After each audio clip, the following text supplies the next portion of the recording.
大家好，我係三一街。如果大家想睇《阿凡達3》得到最佳嘅觀影體驗，但係又冇時間返上深圳睇嘅話呢，留港消費亦係其中一個選項。咁我哋今集就不如睇下香港邊間戲院最能夠發揮到《阿凡達3》高規格嘅要求。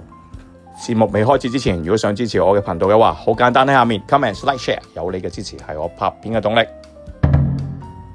嚟到香港主場要揾一間最正嘅戲院睇《阿凡達3》呢，其實有啲似如果你有玩開電腦遊戲，即係你要睇下個顯示卡啊，睇下個 CPU 啊 ，monitor 嗰個顯示器係咪電競 mon 啊，出唔出到1秒120格啊？你個硬體差啲都會玩到個遊戲嘅喎，一模一樣嚟到呢度。我哋而家睇出去，我要攞晒特效，就係畫面上見到呢堆啦。應該得旺角朗豪坊 House 5，如果我冇記錯，嗰間啱啱 upgrade 咗 Cinity LED 嘅技術，其實真係電視機嚟，咁光亮度呢係好足夠啊！睇 3D 電影我哋要戴個有色眼鏡，即係好似太陽眼鏡咁樣嘅，你睇嗰陣時個畫面會暗咗嘅。咁但係由於光亮度咁高呢，變咗你戴咗眼鏡之後睇嘅畫面呢，無論清晰度、光亮度呢，都會比傳統嘅戲院呢嚟得更加光亮。另外就係佢嘅解像度係高達 4K 嘅。嗱，跟住落嚟介紹嘅就算 IMAX 都好，佢只係提供咗 2K 嘅 resolution。咁所以你睇完呢出戲再睇翻其他 2K 解像度嘅版本呢，你會睇到好明顯嘅唔同。特別你睇到嗰啲人物面部啊 detail 位呢係高好多嘅。呢個版本提供嘅畫幅比例係 1.85:1， 同 IMAX 嘅 1.9:1比較呢，係上下睇少咗少少嘅啫。我個人覺得影響不大。如果有睇開上集節目嘅朋友仔，可能會問我三八街，你上集介紹嗰間戲院又係 Cinity LED， 香港依間又係 Cinity LED， 咁兩間有咩分別？我會揀邊間呢？我係推薦深圳嗰間，咁但係真係有啲遠嘅。退而求其次，香港呢間呢，喺規格上面其實唔失禮，最大唔同就係個銀幕嘅 size， 銀幕嘅橫向闊度，香港係10米，國內嗰間呢係23米 plus 嘅 screen 嚟嘅，成間戲院就一定係大過香港嗰間。深圳嗰間呢係用咗透聲嘅屏幕，即係個屏幕後邊係裝咗喇叭，啲聲音直接可以通過個屏幕散射出嚟，聽落去聲音嗰個質感或者個自然度呢，深圳橫江呢一間會較為優勝。離身下先啦，香港係冇講到佢自己係咪透聲幕，所以合理地推測香港係用緊一個非透聲嘅屏幕。咁但係你話係咪一個死罪嚟呢？我又覺得未必嘅。因為要知道我上集介紹緊係講緊深圳都係唯一一間用透聲幕，咁嚟到香港我又覺得你唔用咧，我都仲可以理解到嘅，因為深圳嗰間個銀幕係大1倍嘅，間戲院又大咁多，你啲喇叭嘅分佈確實，如果你唔放喺個銀幕後邊咧，喇叭高度嘅 balance 係會有差異性喺度嘅。但係嚟到香港，由於你個幕又細咁多，你本身係屬於迷你戲院咧，你話將啲喇叭放喺屏幕樓下或者樓上咧，我覺得都可以理解嘅。畫面部分呢，我冇乜太大投訴，基本上係兩者之間就係透聲幕同埋畫面面積嘅分別。兩間戲院都係用緊 Dolby Atmos 嘅。你而家睇《阿凡達 3D》噶嘛，立體電影啊嘛，去到音效部分呢，都係希望有個次世代 3D Audio 嘅。咁佢用嘅就係 Dolby Atmos， 杜比全景聲。深入啲了解呢，你嚟啱 channel 咧，你咁中意電影，梗係想將戲院觀影體驗帶翻屋企，咁係會同你講下家庭影院設備嘅選購嘅。如果你本身有近視需要戴眼鏡嘅話呢，咁你要留意啦，盡量戴隱形眼鏡入場。呢個根據深圳嗰間嘅經驗，我相信香港都係用同款眼鏡噶啦，唔會再重新設計過。如果你冇任何本身冇戴眼鏡，就咁用佢眼鏡啦，我覺得冇問題嘅，唔重嘅，輕嘅 OK 嘅，我覺得係。但係如果你好似我咁，我冇戴隱形眼鏡，我要戴眼鏡入場睇呢，你就要將個 3D 眼鏡放喺前面睇嘅。咁我上集節目都有講過，會睇到呢個 3D 眼鏡個頂部個框嘅，所以睇嗰陣時係有啲要成日將副 3D 眼鏡托上去。咁但係一時佢喺個位棘住咗，又會垂翻落嚟嘅。對我嚟講唔係太好嘅地方就係呢啲地方。但係整體經驗我係絕對冇問題嘅。而家做緊節目呢一刻，我係已經去咗深圳嗰間戲院睇咗2次，因為第一次我好滿意，而第二次都係滿意嘅個感覺。坐後嗰幾行都係有相同情況，好少少嘅啫。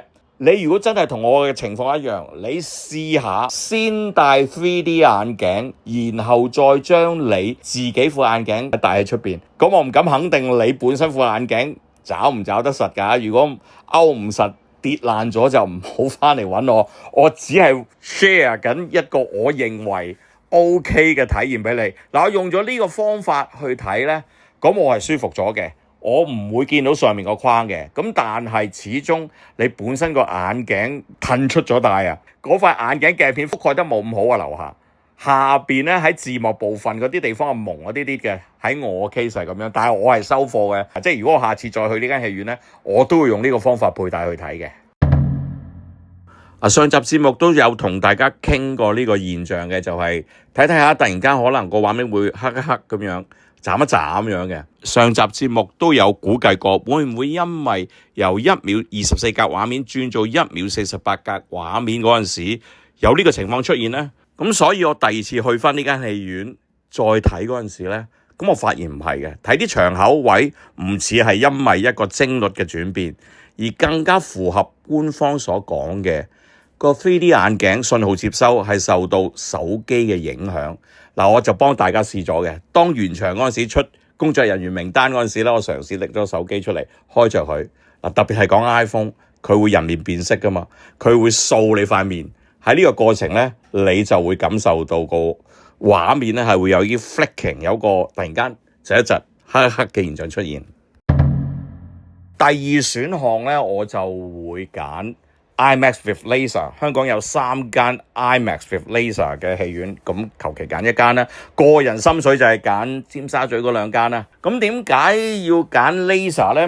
因為其他 IMAX 係 IMAX Digital， 同埋個 sound system 未必係12個 channel。因為佢 with Laser 呢個 technology 咧，個畫面光亮度會較為光嘅。頭先解釋過，睇 3D 係要求個光亮度要夠高。咁 IMAX 佢有咩優勢呢？第一，畫面大，一定大過第一選擇旺角朗豪坊 Cinity LED， 所以俾你嗰個沉浸感咧係會強烈好多。雖然佢嗰個 resolution 只係得 2K， 仔細度冇咁高，但係佢個畫面嘅 aspect ratio 係 1.9:1，相對頭先嗰個 1.8:1咧，上下會睇多少少嘢。咁但係我個人覺得就唔係話真係睇多好多嘅啫，差異性唔大。不過最大差異就係嗰個 screen size 好重要。IMAX 版本雖然佢只係提供咗 2K 嘅 resolution， 但係佢應該支持 high frame rate 1秒48格嘅幀率。咁但係由於幾年前我睇《阿凡達2》咧，喺 K11 嘅 IMAX 咧，佢係冇 high frame rate 嘅，咁我十分之失望。咁所以你如果入場睇，我只能夠假設，特別講緊呢3間 IMAX Laser 係提供到 high frame rate 俾你嘅。咁但係如果冇咁點咧，咁告消費者委員會得唔得咧？我覺得就唔得嘅，因為佢都冇同你講有 high frame rate。第三個 choice 就係 Lux Cinema。都係投影機技術嚟嘅，不過佢標榜自己係夠光，標榜適合愛嚟睇 3D 電影嘅，咁所以我放去第3位。同埋我理解應該香港應該係2間啊，嗰2間都應該配備 Dolby Atmos， 播放嘅版本都應該係 2K 嘅 resolution。有冇 high frame rate 呢？應該有，都係嗰句，因為佢冇講啊，我只可以根據國外啊或國內啊同埋台灣一啲資訊去估佢應該係有 high frame rate。你可以問下間戲院，但係我唔知佢答唔答你。另外 aspect ratio 都係冇提供到資訊嘅，咁我覺得對消費者嚟講係好唔公平。另外值得一提就係圓方嗰2間擁有中國巨幕嘅影院，其中一間甚至仲有 THX 嘅認證。第4個選擇係 4DX。我係中意 4DX 呢個技術嘅。唔知大家知唔知咩叫 4DX？ 即係好似你去迪士尼玩嗰啲動感影院啊，張凳會喐啦，好簡單，又會有啲水花灑落嚟啊，又有風吹埋嚟，好正嘅感覺。畫面同埋聲效都係會較為次一級咯，我叫畫面方面，我估佢會有一個 2K screen 嘅個 resolution。另外就有冇 high frame rate 咧？1秒鐘48格最高咧？我估佢有啩。你都係嗰句，你問下戲院，因為佢啲資訊唔齊全啊。咁 4DX 係可以睇嘅，但係我會覺得唔適合放喺第一刷啦。除非你係 4DX 嘅粉絲咧，咁就你自己都會揀第一啦，唔需要我講俾你聽，係咪？ScreenX 我就放到最後啦，咁我亦唔係好建議大家第一刷就 ScreenX。個人覺得頭先介紹 4DX 整體特別係體感嘅體驗咧，係過癮過 ScreenX 嘅。咁嚟到 ScreenX 佢有咩唔同咧？主要係個畫面啊，除咗主畫面之外，左右兩邊佢啲延伸畫面嗱，唔係全出戲都有呢個延伸嘅畫面。咁我覺得如果你真係好中意《阿凡達3》嘅，你睇過晒前面嗰個版本咧，至少你應該係第二刷或者第三刷至好試 ScreenX。希望今集節目能夠幫到大家喺香港揾到一間合適嘅戲院睇《阿凡達3》。唔知你又打算去邊間戲院睇呢？如果中意今集節目嘅話，就記得下邊留言、點讚、分享、訂閱同埋撳埋側邊個啷啷，有你嘅支持係我拍片嘅動力。我係三不街，希望下一條片再見到大家，拜拜。